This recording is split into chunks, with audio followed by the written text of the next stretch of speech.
Selamat malam saudara-saudara yang terkasih dalam Tuhan kita Yesus Kristus. Kita jumpa lagi dalam ibadah keluarga yang kita lakukan di dalam kehidupan rumah tangga kita masing-masing. Kita akan masuk di dalam peribadahan. Marilah saudara kita berdiri untuk menghadap Tuhan dan menyembah serta memuliakan namanya, karena kasih setianya besar atas kita.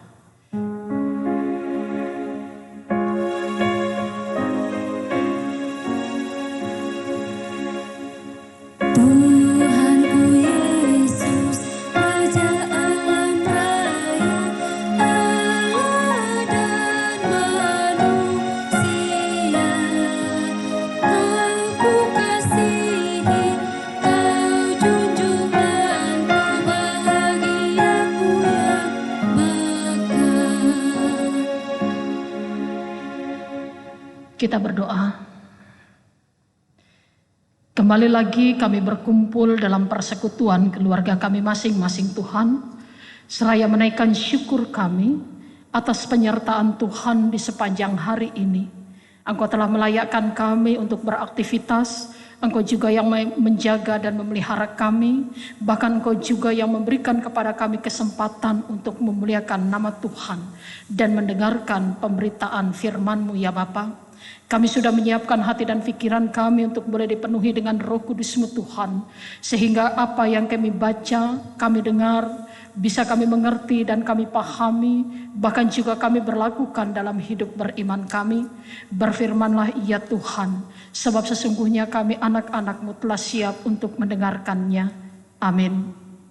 Jemaat Tuhan, pembacaan firman Tuhan pada hari ini diambil dari Hosea pasalnya yang ke-11. Hosea pasal 11 ayat 5 sampai 7. Hosea pasal yang ke-11 ayat 5 sampai 7. Firman Tuhan berkata, mereka harus kembali ke tanah Mesir dan Asyur akan menjadi raja mereka, sebab mereka menolak untuk bertobat. Pedang akan mengamuk di kota-kota mereka, akan memusnahkan palang-palang pintu mereka, dan akan memakan mereka di benteng-benteng mereka. Umatku betah dalam membelakangi aku, mereka memanggil kepada Baal dan berhenti meninggikan namaku. Demikianlah pembacaan firman Tuhan. Berbahagialah semua orang yang mendengarkan firman Tuhan lalu melakukannya. Terpujilah Kristus Tuhan kita. Haleluya.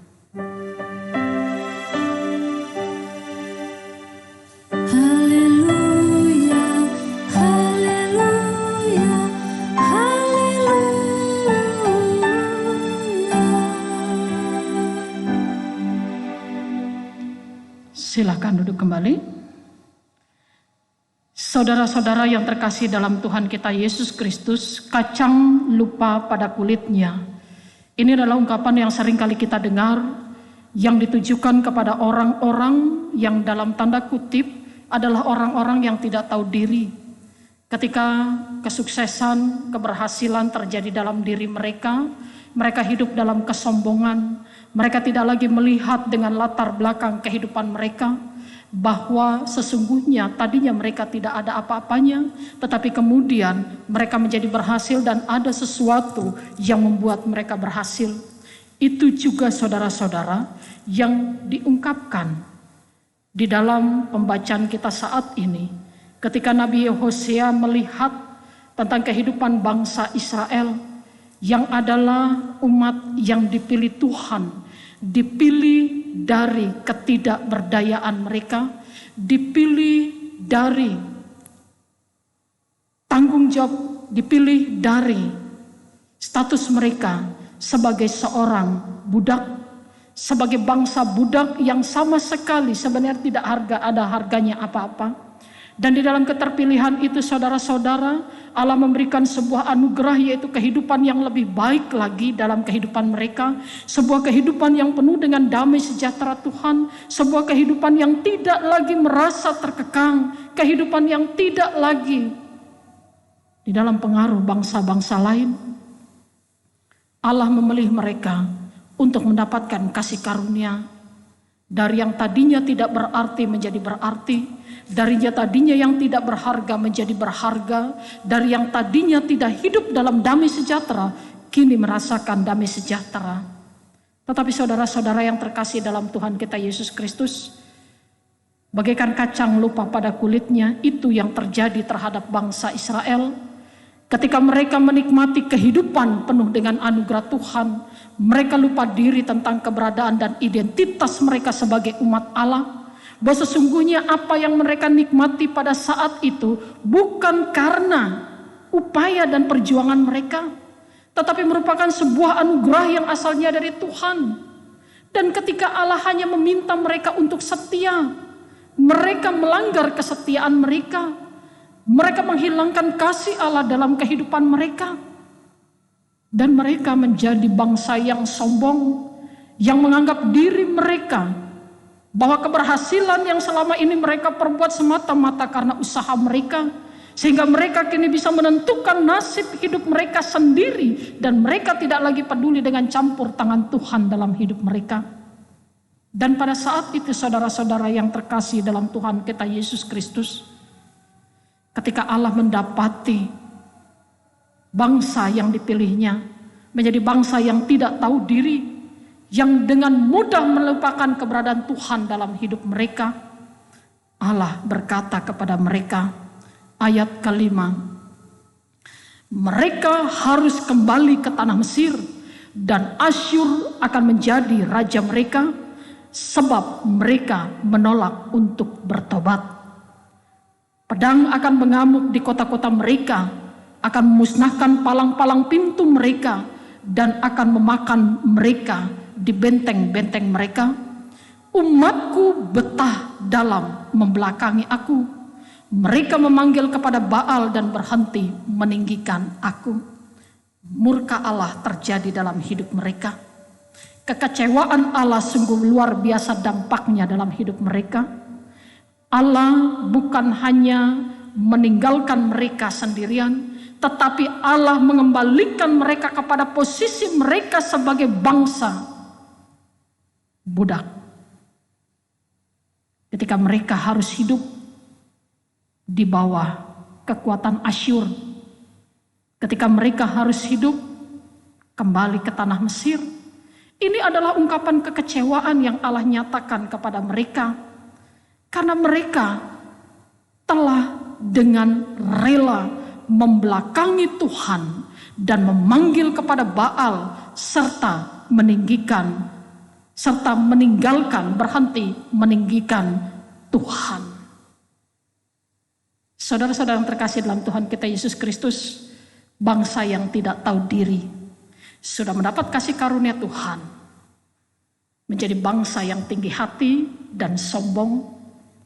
Dan pada akhirnya penghukuman Tuhan terjadi dalam hidup mereka.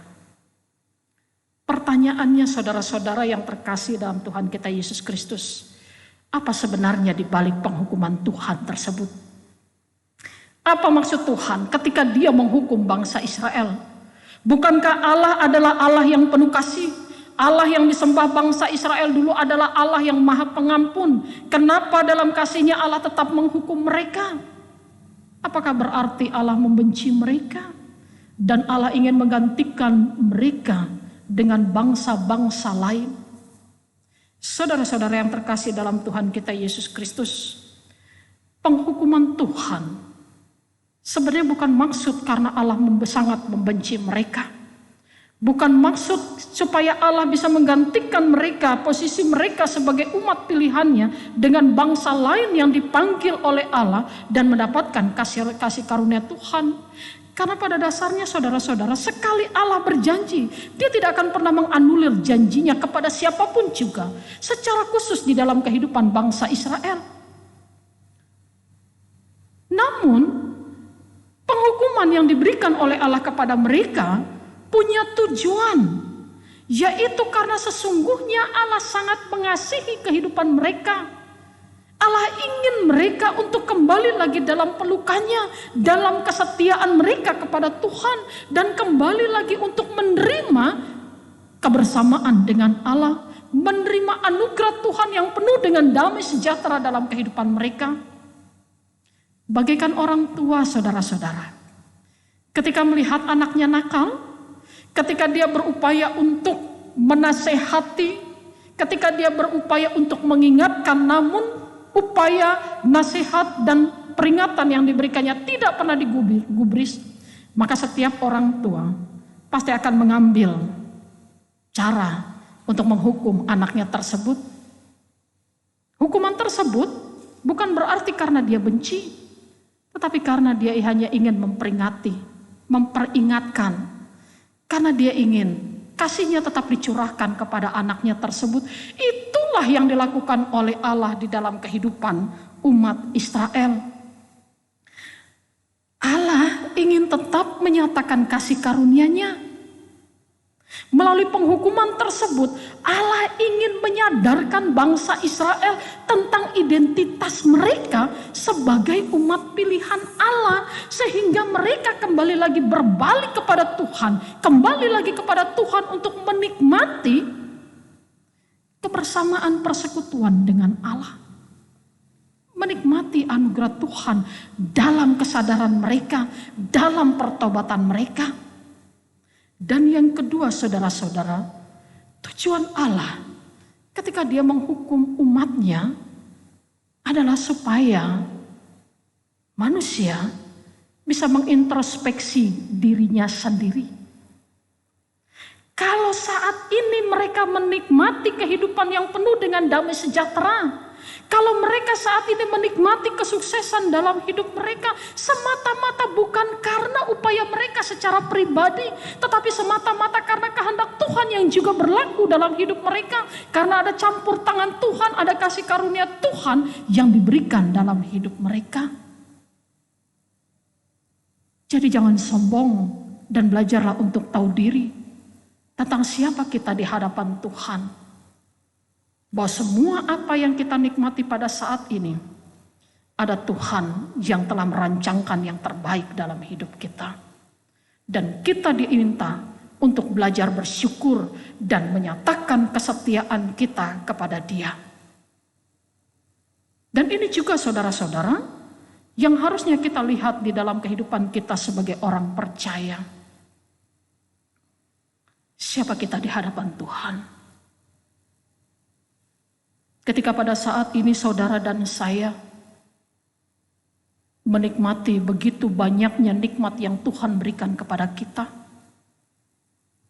apakah kita dengan serta-merta melupakan Tuhan dalam hidup kita? Ingat, kita bisa ada dan hidup dengan damai sejahtera Tuhan. Itu semua karena karya Tuhan dan kehendak Tuhan yang diberikan yang terbaik dalam hidup kita. Itu karena kasih karunia Tuhan. Dan harusnya kita syukuri, bukan menjadi orang yang sombong, bukan hanya menjadi orang yang berbangga hati, tetapi karena semua itu hanyalah karena anugerah Tuhan. Terus yang kedua, kita harus juga menginsyafi, kalau mungkin pada saat ini kita berada di dalam kesulitan, ketika kita berada di dalam masa-masa yang penuh dengan pergumulan, pada saat itu saudara-saudara, apa yang harus kita lakukan di dalam kehidupan kita sebagai orang percaya? Tidak sedikit orang ketika berada dalam kesulitan mulai mencari kambing hitam, siapa yang bersalah dalam hal ini. Secara khusus ketika mereka berhadapan dengan sesama mereka, dan bahkan ketika mereka dalam hubungan dengan Tuhan, lantas menyalahkan bahwa ada yang bersalah dengan kesulitan yang dihadapi pada saat ini. Pada saat ini, saudara dan saya mau diajak untuk melihat, daripada kita mencari kambing hitam, siapa yang bersalah dalam hidup kita, sehingga kesulitan itu terjadi dalam hidup kita.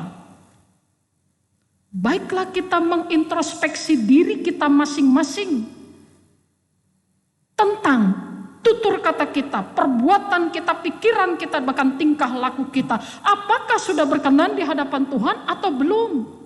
Tentang kehidupan beriman kita, apakah kita sudah menjadi orang yang tetap setia atau kita malah meninggalkan kesetiaan kita kepada Tuhan? Kalau kita menyadari hal semua itu, saudara-saudara, baiklah kita masuk ke dalam pertobatan. Bahwa sesungguhnya hanya satu yang Tuhan minta ketika Dia ingin menyatakan anugerahnya kembali kepada kehidupan kita. Hidup dalam pertobatan.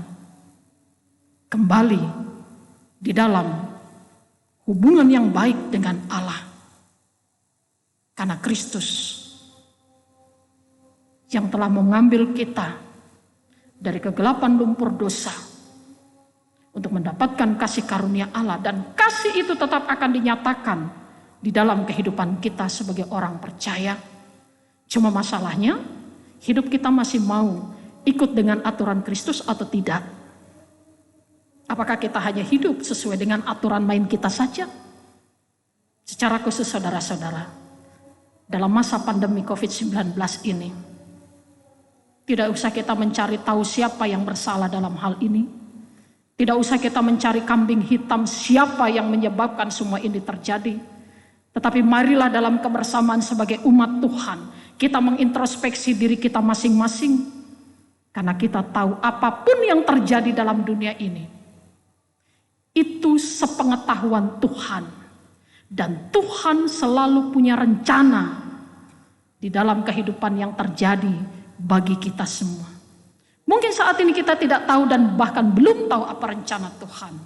Tetapi rencana Tuhan ada yang terbaik dalam hidup kita. Marilah saudaraku, bersama kita mengintrospeksi diri kita masing-masing. Jangan jadi seperti kacang yang lupa kulitnya. Tetapi jadilah orang-orang percaya yang tahu diri tentang identitas kita sebagai umat Allah. Terpujilah Kristus. Amin. Kita aminkan firman Tuhan. Maukah dosamu dihapus bersih?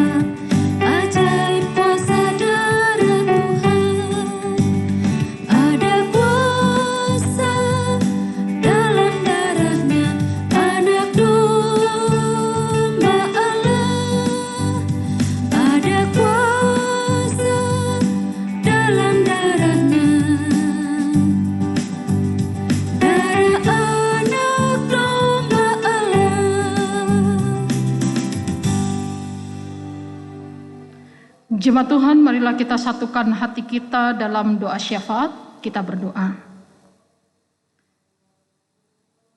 Dalam setiap keluarga demi keluarga yang terhimpun di dalam persekutuan jemaat Hebron Samarinda Seberang dengan Pospelkes Bethesda Tuhan, kami menyadari tentang keberadaan kami, tentang identitas kami sebagai umat pilihan Allah, yang tetap dituntut untuk setia kepada Tuhan, dan kami berjanji untuk tidak pernah meninggalkan Allah di dalam kehidupan beriman kami dan menggantikan dengan ilah-ilah lain yang mungkin ditawarkan oleh dunia ini. Tuhan, ajar kami untuk tetap setia di hadapan-Mu Tuhan. Ajar kami juga untuk melihat bahwa setiap hal yang terjadi dalam hidup kami merupakan campur tangan Tuhan yang harus kami syukuri di sepanjang kehidupan kami ini ya Bapa. Berkati kami Tuhan untuk melakukan kehendak-Mu yang boleh Engkau nyatakan melalui pemberitaan firman-Mu pada saat ini ya Bapa. Kami bersyukur dalam kebersamaan kami, keluarga demi keluarga, dalam persekutuan jemaat GPIB Hebron Samarinda Seberang dengan Pospelkes Bethesda yang boleh saling mendukung, saling peduli, saling memperhatikan satu sama lain. Biarlah persekutuan kami ini Tuhan tetap menjadi persekutuan yang utuh, yang murni didasari dengan kasih Tuhan. Untuk kami boleh bersama-sama melaksanakan giat layan kami di tengah-tengah persekutuan ini ya Bapa. Kami juga membawa serta Seluruh pergumulan yang kami hadapi di tengah-tengah kehidupan kami, baik secara pribadi maupun dalam keutuhan keluarga kami masing-masing ya Bapa, Engkau berkati dan sertai kami, serta mampukan kami untuk bertahan di dalam setiap pergumulan kami, untuk kami boleh tetap mengarahkan seluruh kehidupan kami, bahkan hati kami dan iman kami, hanya pada kekuatan Allah di dalam kehidupan kami ini Tuhan. Berkati juga anak-anak Tuhan yang mungkin saat ini berada di dalam duka cita, dia berada di dalam pergumulan karena sakit penyakit. Tuhan, Engkau sertai mereka dalam tangan kasih-Mu, Engkau kuatkan dan hibur mereka dengan kekuatan dan kuasa Allah sendiri. Berkati juga ya Tuhan para orang tua kami yang terhimpun di dalam Pelkat PKLU ya Bapa.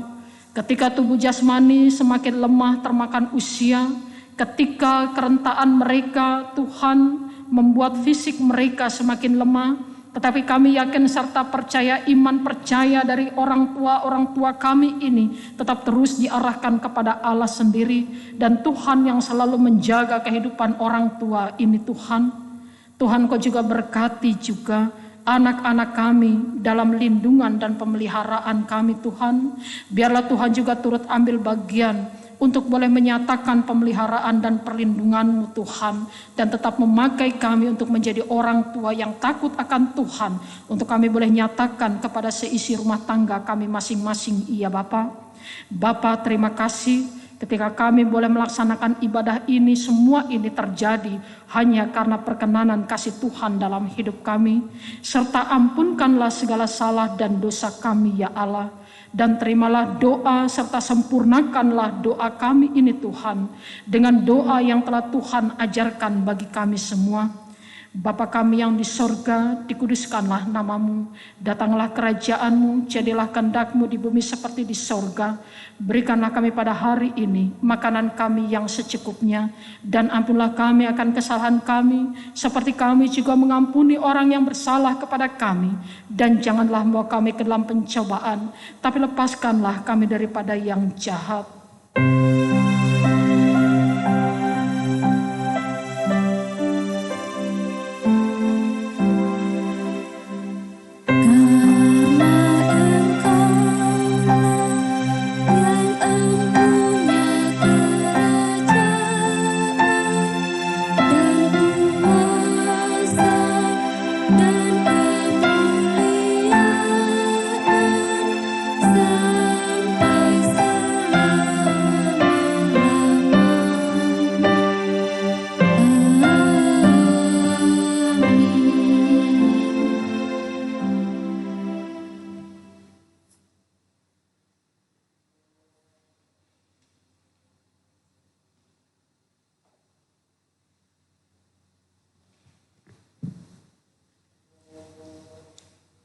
Jemaat, marilah kita mengucap syukur kepada Tuhan dengan memberi persembahan kepadanya.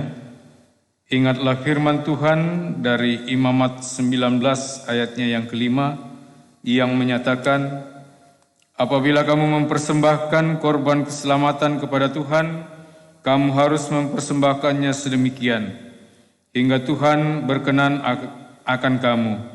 Tuhan memberkati saudara dan persembahan saudara.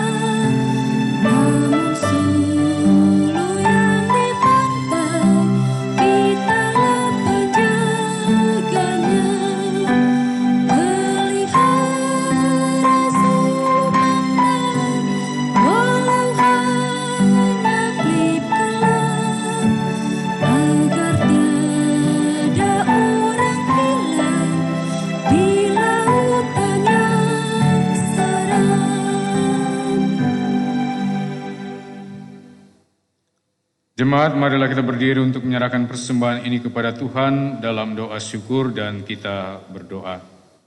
Ya Tuhan, sumber sukacita dan ungkapan syukur kami, inilah persembahan yang dapat kami kumpulkan Kami mengimani sungguh bahwa kasih dan kuasa-Mu menyempurnakan pemberian kami, dan hikmat-Mu melingkupi kami yang mengelolanya. Di dalam kasih dan kemurahan Kristus kami berdoa. Amin.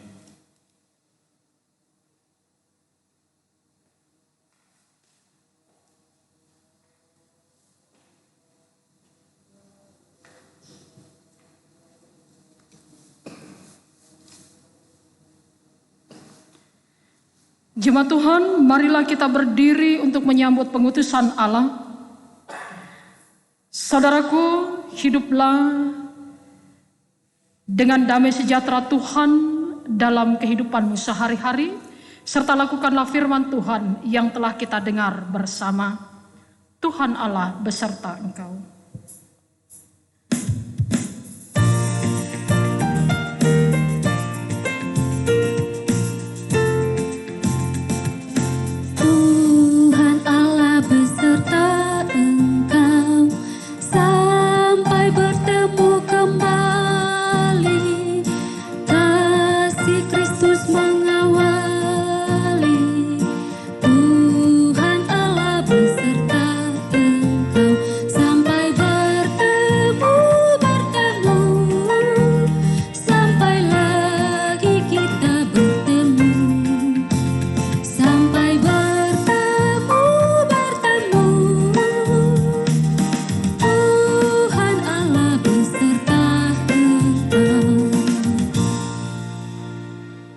Jemaat Tuhan, angkatlah hati dan arahkanlah pikiranmu kepada Tuhan, serta terimalah berkat-Nya.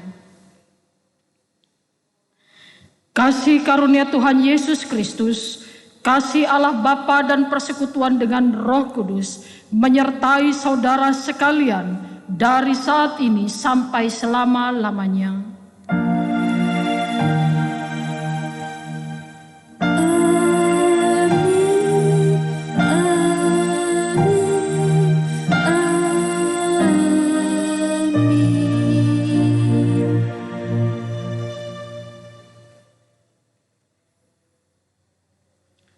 Ibadah selesai, Tuhan memberkati.